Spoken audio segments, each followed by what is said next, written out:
Hello friends, మనం ఈరోజు వచ్చేసి 17వ తారీఖు ఫిబ్రవరి 2021కి సంబంధించిన కరెంట్ అఫైర్స్ గురించి అయితే డిస్కస్ చేద్దాము.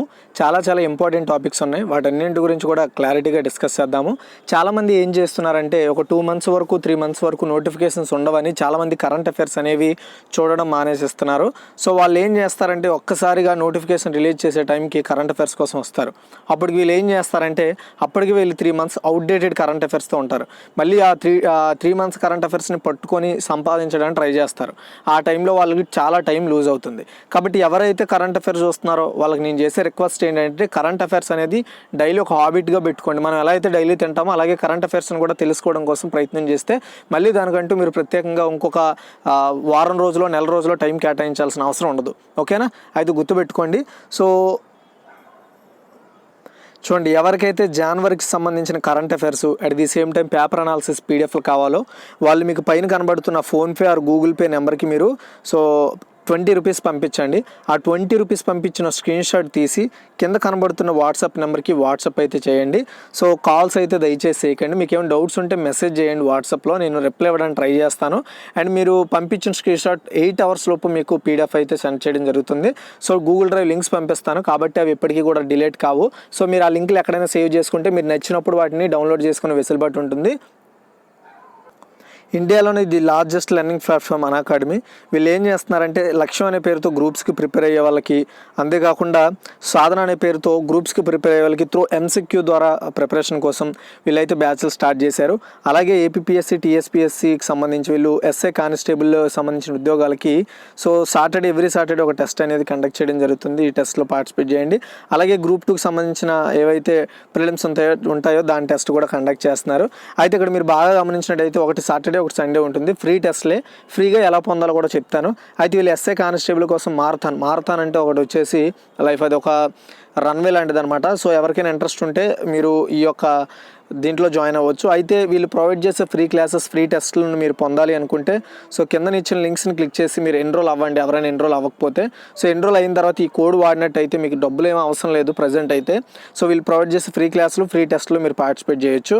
అలాగే వీళ్ళు డైలీ T20 సిరీస్ కూడా కండక్ట్ చేస్తున్నారు. అందులో విన్ అయిన వాళ్ళకి వచ్చేసి ర్యాంక్ 1, 2, 3 వాళ్ళకి 1 మంత్ సబ్స్క్రిప్షన్తో పాటు అమెజాన్ వాచర్స్ ఇస్తారు. అలాగే ఇప్పుడు మన కోడ్ వాడడం వల్ల మీకు లిమిటెడ్ యాక్సెస్ ఉంటుంది. ఒకవేళ మీకు ఇంట్రెస్ట్ ఉంది, పర్లేదు ఒక 1 మంత్ ట్రై చేస్తాము ఎలా ఉంటుంది అనుకుంటే కోచింగ్ తీసుకుంటే మీకు అన్లిమిటెడ్ యాక్సెస్ ఇస్తారనమాట. సో ఈ ప్లాన్స్ చూడండి, మనకు 1 మంత్కి ప్రజెంట్ అయితే ట్రై చేయండి. నేను అందరికీ సజెస్ట్ చేసేది అదే. ఒకవేళ నచ్చింది అనిపిస్తే అప్పుడు నెక్స్ట్ మంత్కి ఎక్స్ప్లెయిన్ చేసుకోండి. అయితే ఇవి కంప్లీట్గా తెలుగులోనే ఉంటాయి. టాప్ ఎడ్యుకేటర్స్ ద్వారా మన తెలుగులో ప్రొవైడ్ చేస్తున్నారు. అయితే ఇంకా మన EDU8 అనే కోడ్ వాడడం ద్వారా మీకు ఇన్స్టెంట్గా ఇంకొక 10% డిస్కౌంట్ కూడా వస్తుంది. ప్రజెంట్ ప్రైజెస్ అయితే తగ్గాయి. ఎవరికైనా ఇంట్రెస్ట్ ఉంటే ట్రై చేయండి. డిస్క్రిప్షన్లో లింక్స్ ప్రొవైడ్ చేస్తాను.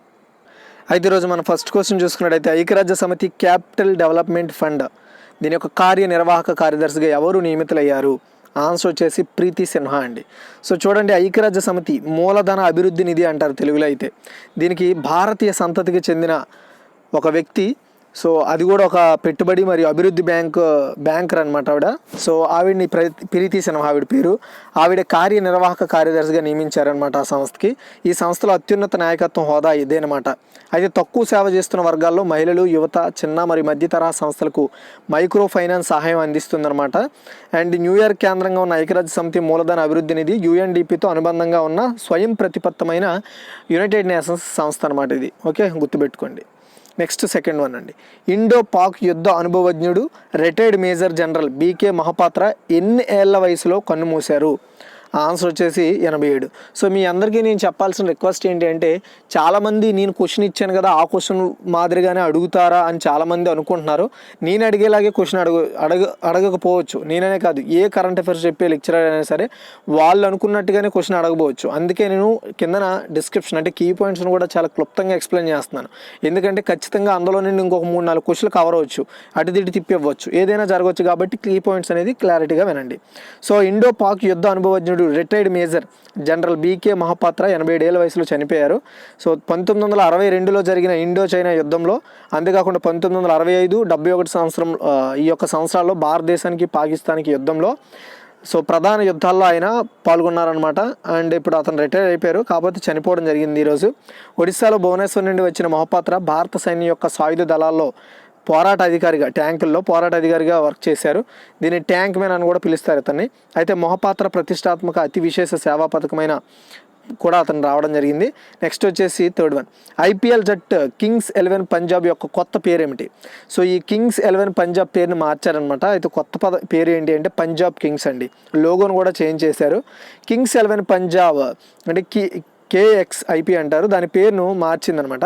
సో కేఎల్ రాహుల్ నాయకత్వం వహించిన ఫ్రాంచైజ్కి మోహిత్ బర్మన్, సో నెస్ వాడియా మరియు ప్రీతి జంటా యాజమాన్యంలో ఇప్పుడు పంజాబ్ కింగ్స్ అని పేరు మార్చారు. అయితే నివేదిక ప్రకారం KXIP కొత్త బ్రాండింగ్ గుర్తింపు కింద IPL వేలంపాటు కూడా హాజరవుద్ది. ఇది ఈ మార్పు గురించి బోర్డ్ ఆఫ్ కంట్రోల్ ఫర్ ఇండియాకు అధికారిక సమాచార మార్పిడి కూడా జరిగింది. అది మ్యాటర్. నెక్స్ట్ వచ్చేసి ఫోర్త్ వన్, జనపనార విత్తనాల పంపిణీ పథకాన్ని ఎవరు ప్రారంభించారు మన ఇండియాలో?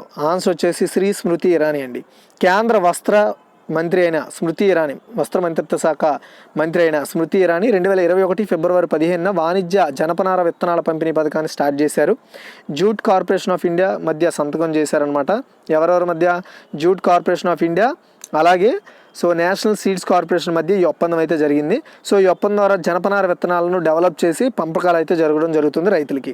నెక్స్ట్ ఫిఫ్త్ వన్ అండి, లైవ్ స్ట్రీమింగ్ కోసం డ్రోన్లను ఎగరడానికి ఏ స్పోర్ట్స్ అథారిటీకి ఇటీవల జాతీయ విమానయాన మరియు DGCA మంత్రిత్వ శాఖ అనుమతి ఇచ్చింది? ఓకే, ఆన్సర్ చూసుకున్నట్టయితే భారతదేశంలో ఉన్న క్రికెట్ నియంత్రణ మండలి అంటే BCCIకి. ఓకే, సో BCCI గుర్తుపెట్టుకోండి, భారత క్రికెట్ నియంత్రణ board. Okay, India cricket live ఏరియాలు అంటే ఇప్పుడు క్రికెట్ జరుగుతున్న స్టేడియంలో డ్రోన్లను ఎగరేయడానికి అవకాశం లేదు మన ఇండియాలో జరిగే వాటికి. సో యాక్చువల్గా ఒకనొక టైంలో ఉన్నా సరే వాటి మీద నియంత్రణలు తీసుకొచ్చారనమాట. సో ఆ నియంత్రణ వల్ల ఇప్పుడు మనము ఎలా పడితే అలా ఎగరేయలేం. కాబట్టి BCCIకి ఇలాంటి క్రికెట్ స్టేడియంలో జరిగేటప్పుడు సో అనుమతి ఇవ్వాలనేసి director general of civil aviation వాళ్ళు సో అనుమతి ఇచ్చారనమాట. కాకపోతే కొన్ని మినహాయింపులు కలిగించారనమాట, కొన్ని రూల్స్ పెడుతూ వాళ్ళకి పర్మిషన్ ఇచ్చారు. సో డ్రోన్ రూల్స్ 2021 న్యాయ మంత్రిత్వ శాఖతో చివరి దశలో ఉందన్నమాట. అంటే డ్రోన్ రూల్స్ రాబోతున్నాయి. ఇప్పుడు చాలామంది వెడ్డింగ్ షూట్స్కి అలా డ్రోన్లు ఎగరేయడము సరదాగా ఎగరేయడానికి అవ్వదు కొత్త రూల్స్ ప్రకారము. సో దానికి మనకు లైసెన్స్ తీసుకోవాల్సి ఉంటుంది.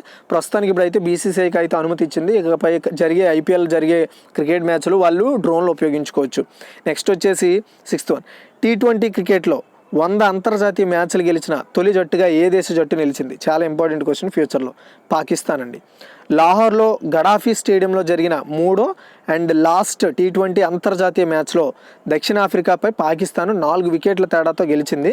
సో 3 మ్యాచ్లు T20 సిరీస్ను 2-1 తేడాతో కైవసం చేసుకోవడమే కాకుండా ఇలాంటి ఒక ఫార్మేట్లో 100 మ్యాచ్లు ఆడిన తొలి అంతర్జాతీయ క్రికెట్ టీమ్గా పాకిస్తాన్ టీం నిలవడం కూడా జరిగింది, గుర్తుపెట్టుకోవాలి. నెక్స్ట్ వచ్చేసి సెవెంత్ వన్, యూరోస్టాట్ డేటా ప్రకారం 2020లో యూరోపియన్ యూనియన్తో అతిపెద్ద వాణిజ్య భాగస్వామి దేశం ఏది? ఓకే, ఆన్సర్ వచ్చేసి చైనా అండి. చూడండి, so European Union statistics agency Eurostat గణాంకాలు అంటే వాళ్ళ లెక్కల ప్రకారం 2020లో యూరోపియన్ యూనియన్ దేశాలతో అతి ఎక్కువగా సో వాణిజ్య వ్యాపారం చేసిన దేశంగా పీపుల్స్ రిపబ్లిక్ ఆఫ్ చైనా నిలవడం జరిగింది. ఇంతకుముందు యునైటెడ్ స్టేట్స్ ఉండేది ఆ ప్లేస్ను ఇప్పుడు అధిగమించింది అనమాట చైనా.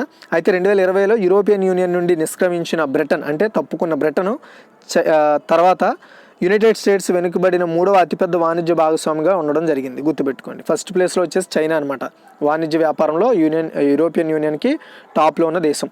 నెక్స్ట్ 8th వన్ అండి, పుదుచ్చేరి లెఫ్టినెంట్ గవర్నర్గా ఎవరు నియమితులయ్యారు? ఓకే, ఆన్సర్ వచ్చేసి తమిళిసై సౌందర్యరాజన్. పుదుచ్చేరి లెఫ్టినెంట్ గవర్నర్గా తెలంగాణ గవర్నర్ తమిళిసైని నియమించిన విషయం తెలిసిందే. ఆల్రెడీ ఈ విషయాన్ని నేను మార్నింగ్ పేపర్ అనాలిసిస్లో కూడా చెప్పడం కూడా జరిగింది. సో ఈ న్యూస్ నిన్న నైట్ 8:30 టైంకి రావడం జరిగింది. అప్పటికే నేను కరెంట్ అఫైర్స్ అనేది అప్లోడ్ చేసేసాను. కాబట్టి అందుకని ఈరోజు పేపర్ అనాలిసిస్లో చెప్పాను, అట్ ది సేమ్ టైం కరెంట్ అఫైర్స్లో కూడా చెప్తున్నాను. సో ఇంకా నేను పేపర్ అనాలిసిస్లో చెప్పే మ్యాటర్స్ ఏవి ఇక్కడ చెప్పట్లేదు, ఎందుకంటే అక్కడ చెప్పి టైం వేస్ట్ చేయను. కాబట్టి మీరు అక్కడ చూడండి, ఇక్కడ చూడండి, చాలా ఇంపార్టెంట్గా ఉపయోగపడతాయి. అయితే సో పుదుచ్చేరి లెఫ్టినెంట్ గవర్నర్గా తమిళిసై సౌందర్యరాజన్ నియమిస్తూ రాష్ట్రపతి ఆఫీస్ నుండి అయితే నియామకాలు అయితే రావడం జరిగింది. సో నియామక పత్రాలు ఈరోజు ఆర్డర్స్ అయితే ఆవిడ తీసుకోవడం జరిగింది. సో ఇంతకుముందు పుదుచ్చేరి ఎల్జీగా అంటే లెఫ్టినెంట్ గవర్నర్గా ఉన్న కిరణ్ బేడి సో మంగళవారం రాత్రి ఆకస్మికంగా ఆవిడని తొలగించారు. అయితే కిరణ్ బేడి స్థానంలో ఇప్పుడు తమిళిసై సౌందర్యరాజన్ గారిని నియమించడం జరిగిందనమాట. ఈ నేపథ్యంలో పుదుచ్చేరి లెఫ్టినెంట్ గవర్నర్ బాధ్యతలు స్వీకరించాలంటూ రాష్ట్రపతి జారీ చేసిన అపాయింట్మెంట్ ఉత్తర్వులను ఈరోజే ఆవిడ తీసుకోవడం కూడా జరిగింది. ఓకే, సో నెక్స్ట్ 9 అండి, దేశంలో పెట్రోల్పై అధిక స్థాయిలో వ్యాట్ వసూలు చేస్తున్న రాష్ట్రం ఏది? ఆన్సర్ వచ్చేసి రాజస్థాన్ అండి. ఎందుకు చెప్పానంటే మన ఇండియాలోనే ఇప్పుడు అత్యధికంగా పెట్రోల్ రేట్ ఎక్కువగా ఉన్న రాష్ట్రం ఏది అంటే అది రాజస్థాన్ అనమాట. సో ఇప్పుడు ప్రజెంట్ అయితే పెట్రోల్ డీజిల్ ధరలు రాజస్థాన్లో పెంచడం జరిగిందనమాట. ఫస్ట్ టైం లీటర్ పెట్రోల్ ధర 100 దాటింది అక్కడ. అండ్ శ్రీ గంగానగర్ పట్టణంలో ఇవాళ లీటర్ పెట్రోలు ₹100.13 అయితే అమ్మారు. అయితే వరుసగా 9వ రోజు ధరలు పెరిగాయి అక్కడ. ఇప్పటికే కొన్ని రాష్ట్రాల్లో బ్రాండెడ్ పెట్రోల్ 100 మార్కు దాటింది. దేశంలో పెట్రోల్పై అత్యధిక స్థాయిలో వ్యాట్ వసూలు చేస్తున్న రాష్ట్రం రాజస్థాన్ నిలవడం కూడా జరిగింది. అందుకే రాజస్థాన్లో మిగతా రాష్ట్రాల కంటే ఎక్కువగా వాళ్ళు పెట్రోల్ రేట్ అయితే హైక్ చేశారు. అదే ఒకవేళ సెస్ అనేది తక్కువ ఉందనుకోండి, సో ఏదైతే మనం వ్యాట్ ఉందో ఆ వ్యాట్ ఒకవేళ తక్కువ ఉందనుకోండి, అప్పుడు ఆ పెట్రోల్ రేట్ అనేది కూడా తక్కువగా ఉంటుంది. సో అక్కడ సెంట్రల్లోనూ వ్యాట్ విధించి స్టేట్లో కూడా వ్యాట్ విధించడం వల్ల పెట్రోల్ మనకి ₹50 దొరికితే లేదా ₹60 ₹70 వస్తే అది స్టేట్ దగ్గరికి వచ్చేటప్పటికి ₹100 అయిపోతుంది. అది అనమాట. అయితే ఇప్పుడు ప్రజెంట్ ఢిల్లీలో లీటర్ పెట్రోల్ వచ్చేసి ₹89, డీజిల్ వచ్చేసి 79, ముంబైలో లీటర్ పెట్రోల్ వచ్చేసి 96, డీజిల్ వచ్చేసి 86. సో ముంబైలో కూడా మేబీ పెట్రోల్ రేట్లు అయితే పెరిగే అవకాశం ఉంది. ఓకేనా. ఒకవేళ వాళ్ళ యొక్క వ్యాట్ తక్కువ ఉన్నా సరే అంతర్జాతీయ మార్కెట్లో పెట్రోల్ రేటు పెరగడం వల్ల వాళ్ళు సెజ్ కంట్రోల్గా ఉన్న సో రేట్ అనేది పెరిగే అవకాశం ఉంటుంది. అయితే నెక్స్ట్ 10 ఎన్ని కోట్ల రూపాయలు విలువైన టెలికాం అండ్ నెట్వర్కింగ్ ఉత్పత్తుల కోసం ప్రొడక్షన్ లింక్డ్ ఇన్సెంటివ్ అంటే దీన్ని PLI అంటారనమాట. ఈ PLI అనే పథకాన్ని కేంద్ర మంత్రివర్గం ఆమోదం తెలిపింది. ఎన్ని కోట్ల రూపాయల విలువైన పథకం ఇది? ఆన్సర్ వచ్చేసి 12,195 కోట్లు అండి. సో 12,195 కోట్ల రూపాయలు వాల్యూ అయిన టెలికాం అండ్ నెట్వర్కింగ్ ఉత్పత్తుల కోసం ప్రొడక్షన్ లింక్డ్ ఇన్సెంటివ్ అనే ఒక పథకాన్ని కేంద్ర మంత్రివర్గం ఈరోజు ఆమోదం తెలిపింది. క్యాబినెట్ సమావేశంలో వాళ్ళైతే ఈ యొక్క విషయానికైతే సో ఆమోదం తెలిపినట్లు కేంద్ర టెలికాం మంత్రి రవిశంకర్ ప్రసాద్ గారు చెప్పడం జరిగింది. సో అయితే ఈ పథకం దేశంలో 2,44,200 కోట్లకు పైగా టెలికాం పరికరాల ఉత్పత్తులు ఏవైతే ఉంటాయో వాటి మీద సో 1,95,360 కోట్ల రూపాయలు ఎగుమతి, 40,000 కొత్త ఉద్యోగాలు వస్తాయని, అలాగే 17,000 కోట్ల రూపాయలు విలువైన పన్ను కూడా ఉత్పత్తి అవుతుందని కేంద్ర ప్రభుత్వానికి సో ఈ స్కీమ్ ఆ విధంగా ఉపయోగపడుతుందని చెప్పారు. అయితే ఈ స్కీమ్ ద్వారా మనకు అయిన ఒక నాన్ బెనిఫిట్ ఏంటి అంటే ల్యాప్టాప్స్, మొబైల్స్ ఈ రేట్లు అవి పెరిగే అవకాశం ఉంటాయి. ఈ కొత్త ఏదైతే వీళ్ళు చెప్పిన ఈ యొక్క PLI అనే పథకం ఉందో దీని ద్వారా. ఓకే. నెక్స్ట్ వచ్చేసి 11 అండి. ఇస్లామిజం కట్టడి చేయడానికి బిల్లును ఏ దేశం జాతీయ అసెంబ్లీ ఆమోదించింది? ఆన్సర్ వచ్చేసి ఫ్రాన్స్ అండి. ఫ్రాన్స్లో ఎక్కువ అవుతున్న ఇస్లామిజం ఎవరైతే ఉంటారో ఇస్లామీలు వాళ్ళ యొక్క జనాభా పెరుగుతుందనే ఉద్దేశంతో సో అక్కడ వాటిని తగ్గించడం కోసం, కట్టడి చేయడం కోసం, కంట్రోల్ చేయడం కోసం అక్కడ ఫ్రాన్స్ జాతీయ అసెంబ్లీ ఒక బిల్లుని తీసుకొచ్చింది. సో ఈ బిల్లు ద్వారా ఏం జరుగుతుందంటే బలవంతపు వివాహాలు ఆపుతారు, కన్యత్వ పరీక్షలపై నియంత్రణ ఉంటుంది, పిల్లలకు వేరుగా విద్యాబోధన అయితే విధిస్తారు, అండ్ హింసకు తావిచ్చే ఆన్లైన్ క్షమాపణలపై కఠిన చర్యలు తీసుకుంటారు, మత సంఘాలపై పటిష్ట నిఘా అయితే ఉండడం జరుగుతుందన్నమాట. ఫ్రాన్స్లో ముస్లింల జనాభా సుమారు 50 లక్షల అంచనా, మెజారిటీ కుటుంబాలు అల్జీరియా మూలాలకు చెందినవారే అని చెప్తున్నారు. అది గుర్తుపెట్టుకోండి. నెక్స్ట్ 12 ఫిబ్రవరి 18 అంటే రేపు 2021న సార్క్ ఆరోగ్య కార్యదర్శి స్థాయి సమావేశాన్ని ఏ దేశం నిర్వహిస్తోంది? ఆన్సర్ వచ్చేసి ఇండియా అండి. సో ప్రజెంట్ కొనసాగుతున్న కోవిడ్ సిచ్యువేషన్ని గురించి చర్చించడం కోసం ఇండియన్ గవర్నమెంటు వేరే దేశాలకు చెందిన దక్షిణాసియా దేశాలు ఏవైతే ఉంటాయో సో అందులో ఉన్న south Asian association for regional cooperations దేశాలు ఏవైతే ఉంటాయో అవి రేపు వర్చువల్ ద్వారా సెక్రటరీ స్థాయిలో ఆ దేశాల సెక్రటరీలు ఎవరు ఉంటారో ఆ సెక్రటరీ స్థాయిలో చర్చలు జరగబోతాయి అనమాట. దీనికి పాకిస్తాన్ కూడా ఈ వర్క్షాప్లో పాల్గొనడానికి ఆహ్వానించింది మన ఇండియా. ఓకేనా. సో సార్క్ అంటే south Asian association for regional cooperation. తర్వాత 13 అండి. PM నరేంద్ర మోదీ ఫిబ్రవరి 15 అంటే ఈ రోజున ఏ రాష్ట్రంలో కీలక చమురు గ్యాస్ రంగ ప్రాజెక్టులకు పునాదిరాయి వేశారు అంటే తమిళనాడులో అండి. తమిళనాడు. చూడండి ఫిబ్రవరి 17 అంటే ఈ రోజున తమిళనాడులో ప్రధాన చమురు గ్యాస్ రంగ ప్రాజెక్టులకు పునాదిరాయి వేయడం జరిగింది. PM Modi Chennai petroleum corporation లిమిటెడ్లో రామనాథపురం, తూత్తుకుడి సహజ వాయువు పైప్లైన్ మరియు గ్యాసోలిన్ దేశల్పరైజేషన్ యూనిట్ను దేశానికి అంకితం చేశారనమాట. సో అది అంటే గ్యాస్ను ఉత్పత్తి చేసే లేదా సరఫరా చేసే ప్రాజెక్టులకు అతను ఆమోదం తెలిపారు. ఈరోజు మనాలి, నాగపట్నం వద్ద కావేరీ బేసిన్ రీఫైనరీని కూడా అతను పునాదిరాయి వేయడం జరిగింది. నెక్స్ట్ అండి 14 భారతదేశం మరియు ఏ దేశం మధ్య సమగ్ర ఆర్థిక సహకారము మరియు భాగస్వామ్య ఒప్పందాన్ని కేంద్ర కేబినెట్ ఈరోజు ఆమోదం తెలిపింది అంటే ఆన్సర్ వచ్చేసి మారిషన్. సో భారతదేశము మరియు మారిషన్ మధ్య ఆర్థికము మరియు సో భాగస్వామ్యాలు మధ్య ఒక ఒప్పందం అయితే రావడం జరిగింది. సో ఆ ఒప్పందానికి ఈరోజు క్యాబినెట్ అప్రూవల్ చేసిందనమాట. సో ఈ యొక్క క్యాబినెట్ని కేంద్ర మంత్రివర్గం ఆమోదం తెలిపింది. ఈ ఒప్పంద ప్రకారం భారతదేశం 310 వస్తువులను మారిషస్కు పంపుతుంది. అలాగే 615 వస్తువులను హిందూ మహాసముద్ర ద్వీపం దేశం నుండి ఎగుమతి చేస్తుందని చెప్పింది.